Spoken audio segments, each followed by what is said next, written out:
Next, we did this really cool thing. We thought, let's go to the Portland Public Schools and see if they'd want to help us out with an essay contest. And they said yes. So tonight we're going to hear parts of 2 of the winning essays. Here's the topic that kids were asked to write about. Parents sometimes don't agree with their children about how money should be spent. Tell about a time when you earned money to buy something that your parents would not buy for you. Our first winner is Gracie Hackenberg. Hi, Gracie.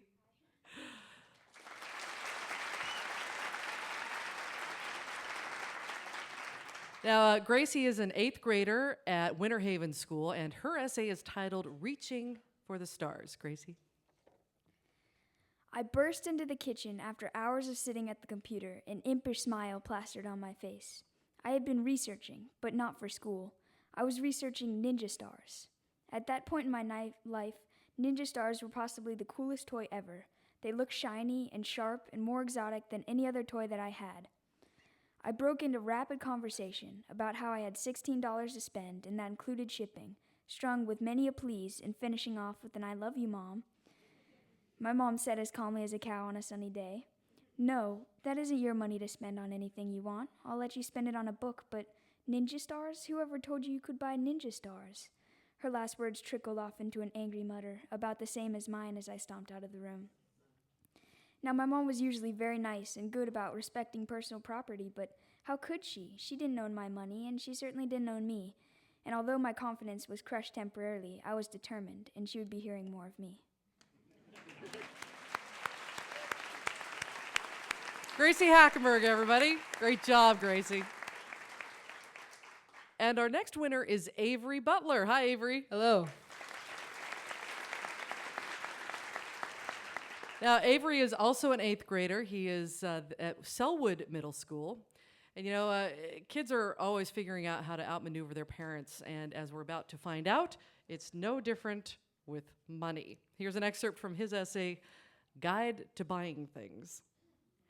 My little brother and I make a great team when it comes to making intelligent bypasses or pointing out loopholes in our parents' rules. We have a few rules of our own. Rule 1, ask Mom first. Most families have a parent that is less strict. For example, my mother lets me get things that my father won't. Usually, though, she'll say, "You'll have to ask your father about that." This is a bad thing. If you ask your stricter parent first, the inevitable answer to your question will be no. Fortunately, there are ways to avoid the ask your father trap, which brings me to my second rule. Rule 2, avoiding father. Some ways to avoid being told to ask your dad are: never ask your question when the person you are asking is preoccupied, busy, stressed, or simply in a bad mood. It is hard to catch a parent who is not experiencing one of these conditions. So try your hardest to be patient and watchful, for the time will come. Rule 3, be prepared. My little brother and I come to each other to approve of our plans. If you have an alternative plan or a set of backup information, you'll be more prepared. Rule 4, backup plan.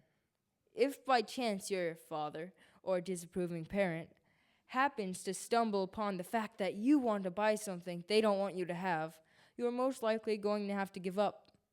The earthquake that is your parent will crumble any hopes and dreams of you ever accomplishing your objective, unless you are able to create a sturdy foundation of convincing information.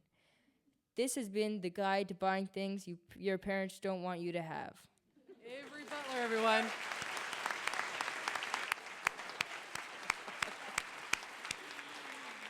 Great job, Avery, and we'll post their entire essays on our website. It's marketplace.org. Thanks so much, guys. Great job.